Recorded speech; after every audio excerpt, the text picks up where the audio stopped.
بسم اللہ الرحمن الرحیم نحمدہ ونصلی ونسلم علی رسولہ الکریم اما بعد اعوذ باللہ من الشیطان الرجیم بسم اللہ الرحمن الرحیم الا بذکر اللہ تطمئن القلوب وقال تعالی اذکروا اللہ ذکرا کثیرا وقال تعالی الذين يذكرون الله قياما وقعودا وعلى جنوبهم وقال النبي صلى الله عليه وسلم ألا إن في الجسد لمضغة إذا صلحت صلح الجسد كله وإذا فسدت فسد الجسد كله ألا وهي القلب۔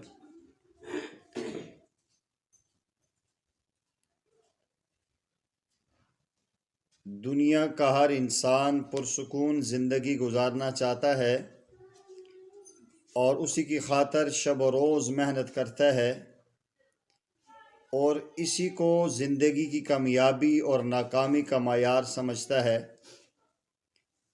عصر حاضر کی مادی ترقی نے جسمانی آرام اور سہولیات کے حصول کو آسان بنا دیا ہے، جبکہ انسان کو روحانی اور قلبی سکون سے محروم کر دیا ہے۔ اطمینان قلب والی نعمت عظمیٰ کو حاصل کرنے کے لیے اللہ جل شانہ کا ذکر کرنا انتہائی لازمی ہے۔ سورہ رات کی آیت نمبر 28 میں اللہ جل جلالہ فرماتے ہیں الا بذکر اللہ تطمئن القلوب، جان لو اللہ تعالیٰ کی یاد کے ساتھ دلوں کا اطمینان وابستہ ہے۔ کسی اللہ والے نے کتنی پیاری بات کہی کہ کتنی تسکین وابستہ ہے تیرے نام کے ساتھ، کتنی تسکین وابستہ ہے تیرے نام کے ساتھ، نیند کانٹوں پہ آ جاتی ہے آرام کے ساتھ۔ ذکر کے لفظ میں بہت وسعت ہے اور یہ یاد الہی کے لیے بھی استعمال ہوتا ہے اور کلام الہی کے لیے بھی استعمال ہوتا ہے۔ یہ ذکر جو ہے یاد الہی، اس کی اہمیت قرآن مجید اور احادیث مبارکہ میں واضح کی گئی ہے۔ نمونہ کے طور پر چند قرآنی آیات میں آپ کے سامنے پیش کرتا ہوں تاکہ ہمیں اس چیز کی اہمیت پتہ چلے کہ یہ جو ہر بدھ کے دن ہم مجلس ذکر میں بیٹھتے ہیں یہ کتنی خاص بات ہے اور کتنی اہم اور کتنی ضروری ہے۔ جو انسان اللہ تعالیٰ کو معذرت کے ساتھ یاد کرتا ہے، اللہ تعالیٰ اس انسان کی مغفرت کے ساتھ اس کو یاد کرتے ہیں۔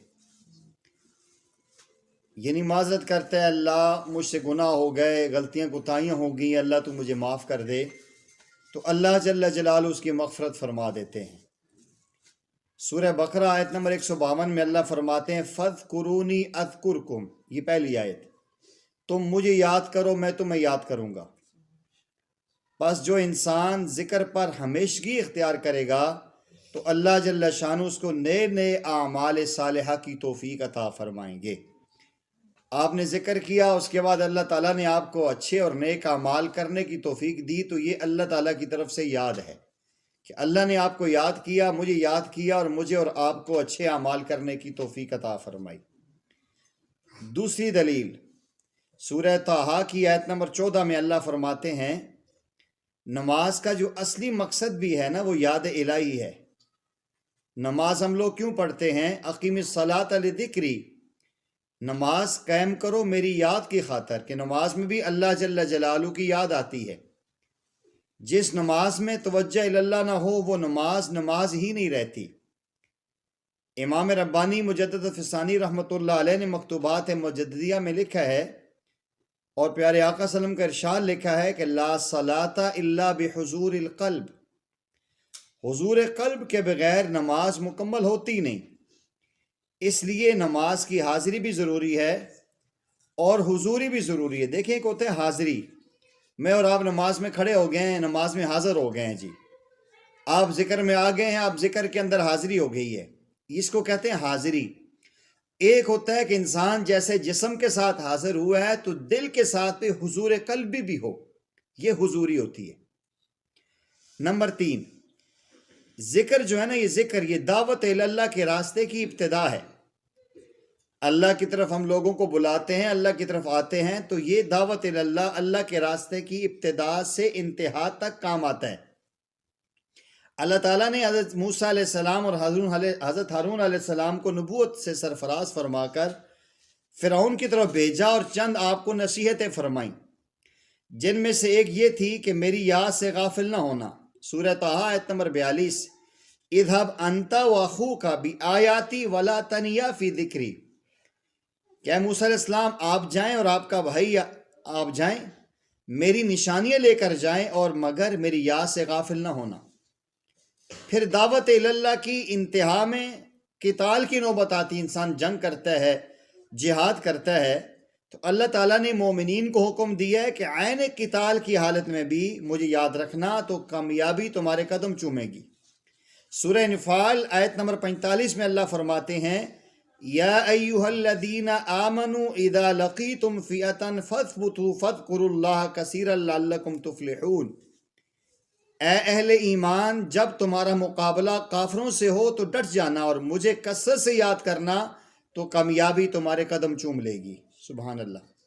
نمبر 4، اصول یہ ہے، انسان جب کسی دشمن پر قابو پا لیتا ہے تو سب سے پہلے وہ ہتھیار چھین لیتا ہے جو ہلاک کرنے مہلک ہوتے ہیں۔ جب شیطان انسان پر قابو پا لیتا ہے تو سب سے پہلے جو شیطان کام کرتا ہے وہ انسان کو یاد الہی سے غافل کر دیتا ہے۔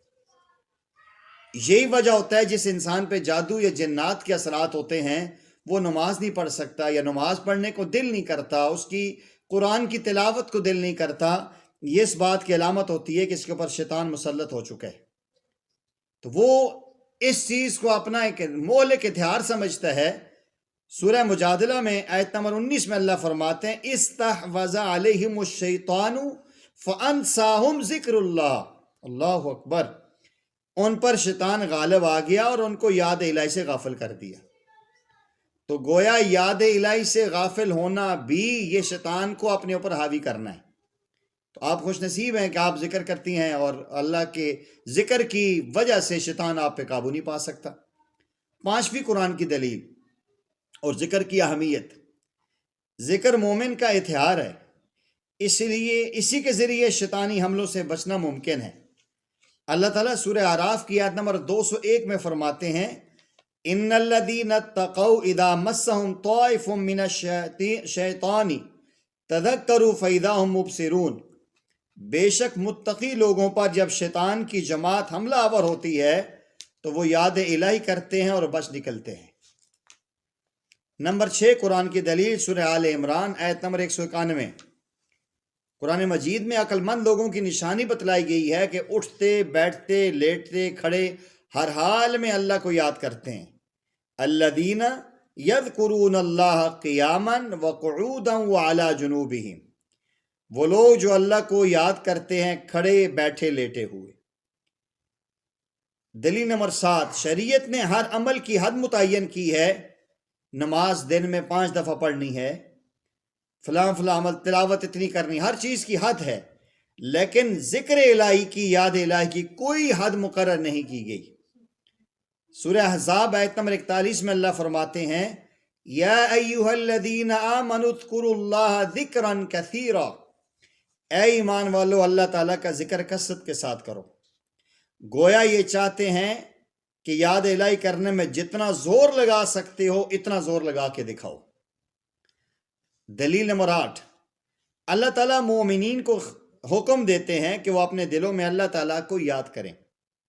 ارشاد ہے، اللہ تعالیٰ کا ارشاد باری تعالیٰ ہے سورہ اعراف آیت نمبر 205 میں، وَاذْكُرْ رَبَّكَ فِي نَفْسِكَ، اپنے رب کو اپنے دل میں یاد کرو، یعنی اپنے من میں یاد کر، اپنی سوچ میں یاد کر۔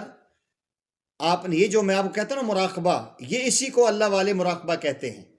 آپ کے من میں اللہ کی یاد ہو، آپ کی سوچ میں اللہ کی یاد ہو، ہر آن ہر گھڑی آپ یہ سوچیں کہ میرا دل اللہ اللہ اللہ اللہ کر رہا ہے، میری زبان اللہ اللہ اللہ کر رہی ہے، میرا دماغ اللہ اللہ کی عظمت کو سوچ رہا ہے۔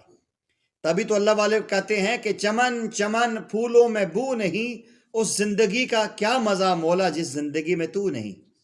اس کو مراقبہ کہتے ہیں. یہ کتنا اہم ہے.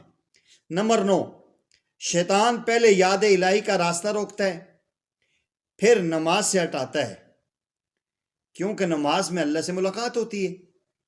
آپ نے دیکھا ہوگا جب نماز شروع کرتے ہیں تو تکبیر تحریمہ کہتے ہیں، کہ ایسی تکبیر جو کلام، سلام، ہر عمل کو حرام کر دیتی ہے، کہ اللہ سے یہ ملاقات ہو رہی ہے، یہ روٹ لگ گیا ہے. یہ اللہ کی ہم کلامی ہوتی ہے، لیکن ہم نے کبھی ایسی کیفیت میں نماز پڑھی نہیں ہے. سورہ مائدہ کی آیت نمبر 91 میں اللہ فرماتے ہیں وَيَصُدَّكُمْ عَنْ ذِكْرِ اللَّهِ وَعَنِ الصَّلَاةِ، اور یہ شیطان روکتا ہے تمہیں ذکر سے بھی اور نماز سے بھی. نمبر 10، انسان ذکر سے غافل ہوتا ہے تو وہ خسارہ اٹھانے والوں میں شامل ہو جاتا ہے. اللہ جل جلالہ کا ارشاد ہے یا ایھا الذین آمنوا لا تلہکم اموالکم ولا اولادکم عن ذکر اللہ ومن یفعل ذلک فاولئک هم الخاسرون. سورہ منافقون پارہ 28 اور آیت نمبر 9 میں، اے ایمان والو، تمہیں تمہارا مال اور تمہاری اولادیں یاد الہی سے غافل نہ کر دیں. وَمَن يَفْعَلْ ذَلِكَ، جو کوئی ایسا کرے گا، اس کے مال کی وجہ سے اللہ کی یاد سے غافل ہوا، اولاد کی وجہ سے غافل ہوا، تو فرمایا کہ وہ خسارہ پانے والوں میں سے ہوگا. تِلْکَ عَشْرَةٌ کاملہ. یہ 10 دلیلیں میں نے آپ کو ذکر کی اہمیت پر بتلائی ہیں. قرآن مجید کے دیے گئے ان 10 مذکورہ بالا مضبوط دلائل اسی بات کو واضح کرتے ہیں ہمیں ذکر الہی کی کثرت کرنی چاہیے. اور آپ دیکھیں حدیث مبارکہ میں دیکھیں، سلف و صالحین کی تعلیمات میں دیکھیں، تو آپ کو یہ بات نظر آئے گی. اور یہ ذکر اذکار کریں گے تو اس سے آپ کو نتائج اور ثمرات حاصل ہوں گے. اس لیے جب آپ ذکر کریں گی، میں ذکر کروں گا، ہم سارے اللہ کی یاد کریں گے، پھر ہمارا ایک روحانی رشتہ نبی پاک صلی اللہ علیہ وسلم کے ساتھ جڑ جائے گا. اور یہی میرا اور آپ کا اور ہم سب کا یہ سرمایہ ہے. عمل کی اپنی اساس کیا ہے؟